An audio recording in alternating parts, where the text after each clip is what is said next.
D'accord. Je veux que vous regardiez ça et que vous attendiez ma réaction. Puis-je voir votre carte brique, s'il vous plaît? Je n'en ai pas. Je n'ai pas de smartphone.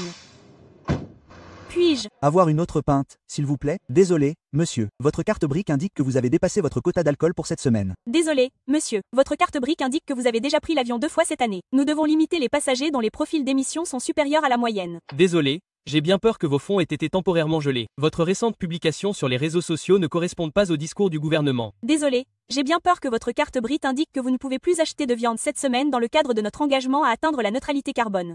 Je viens de me connecter avec ma carte Brit et elle indique que j'ai déjà eu 3 heures d'internet aujourd'hui et elle m'a bloqué. Je ne vais pas vous mentir. Il y a une grande partie de moi qui ne veut pas en parler. Pourquoi, me demanderez-vous? Eh bien, parce que dans mon pays, en ce moment, nous n'avons pas beaucoup de liberté d'expression. On peut avoir des ennuis en donnant son avis sur certains sujets. Et pourtant, quand mon beau-frère non chrétien m'envoie un texto pour me demander « Vas-tu parler de ça ?» J'ai trouvé cela très difficile, sachant qu'en tant que chrétien, je devrais défendre la vérité et donner au moins quelques réflexions sur cette situation. J'ai donc quelques questions à poser. La première est la suivante. Vous vous demandez peut-être pourquoi ils font ça? Eh bien, ils disent que c'est pour contrôler toute l'immigration illégale qui sévit en ce moment. Alors, retenons nos chevaux une seconde. Je veux juste comprendre ce qu'ils disent ici. En d'autres termes, vous avez un gouvernement qui, pendant des années, a laissé nos frontières ouvertes, les a laissées libres, les a démantelées et a laissé tout le monde entrer dans le pays. Et maintenant, tout d'un coup, nous disons que nous devons prendre le problème en main en mettant une carte d'identité numérique devant chaque personne, ce qui rendrait son utilisation obligatoire pour nous tous. Je pose la question ici. Est-ce que cela a du sens?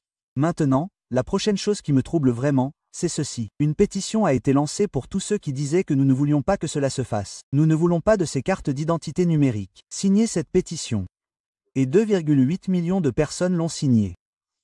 Et pourtant, il semble très possible que nous allions simplement ignorer cela. Que ces 2,8 millions d'opinions n'ont aucune importance.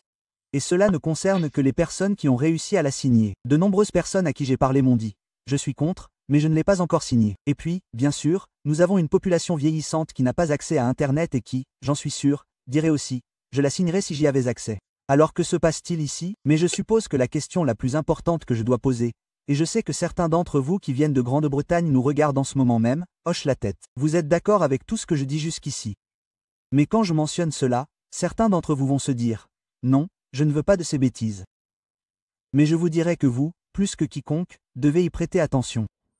Ma question est la suivante. Cela commence-t-il à ressembler à ce que la Bible a prédit? Vous savez que dans le livre de l'Apocalypse, au chapitre 13, versets 16 à 17, il est écrit « Et elle fait que tous, petits et grands, riches et pauvres, libres et esclaves, reçoivent une marque sur leur main droite ou sur leur front, et que personne ne puisse acheter ni vendre, sans avoir la marque de la bête ou le nombre de son nom. » Maintenant, je veux que quelque chose soit très clair. Je ne crois pas que ce soit vraiment la marque de la bête, mais je crois que, comme tout ce que nous avons vu en 2020, cela ouvre très rapidement la voie à ce qui pourrait être la marque.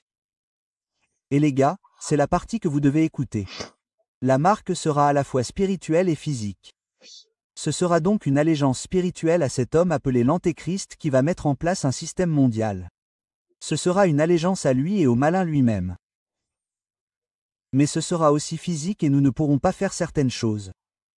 Vous ne pouvez ni acheter ni vendre à moins de prendre cette marque. Et les gars, de quoi parlons-nous en ce moment? Nous avons cette identification numérique obligatoire et tout d'un coup, les gens vont accepter qu'on nous impose des choses. Ils vont accepter ces choses obligatoires. Et je dis juste, réveillez-vous. De quel côté êtes-vous en ce moment? Êtes-vous du côté du mal avec tout ce qui ne va pas avec tous ces pouvoirs en place qui nous imposent des choses? Ou bien êtes-vous du côté de la lumière, de la bonté, du Christ, celui qui dit « Venez à moi et vous n'aurez plus jamais soif.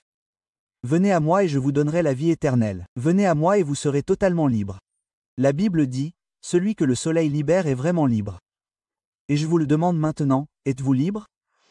Êtes-vous libre ou êtes-vous lié par toutes les choses de ce monde? Certains d'entre vous ne peuvent pas poser la bouteille. Certains d'entre vous ne peuvent pas arrêter de regarder des choses sur Internet. Et vous avez été lié au système de ce monde, que vous le sachiez ou non. Mais Jésus-Christ peut vous libérer. Pourquoi? Parce que lorsqu'il est mort sur cette croix, il a pris les liens du péché et il les a brisés. Il les a brisés afin que vous puissiez avoir le pardon et le salut. Et non seulement il a brisé ses chaînes, mais il a brisé les chaînes de la mort lorsqu'il est ressuscité du tombeau. Et en fin de compte, oui, ce monde est en train de sombrer. Mais Jésus-Christ a un tout nouveau royaume dans lequel vous et moi pouvons entrer si nous mettons notre foi en lui, parce que lui seul est celui qui peut se ressusciter de la tombe, d'entre les morts, et il peut vous donner la vie éternelle si vous le souhaitez vous-même. Un grand merci à tous ceux qui sont membres de la chaîne. Un grand merci à tous ceux qui soutiennent et prennent soin de ce ministère. Et un grand merci à tous ceux qui se sont abonnés. Si vous voulez voir une autre vidéo pour des preuves de la Bible qui sont vraiment très intéressantes, vous devriez probablement cliquer ici.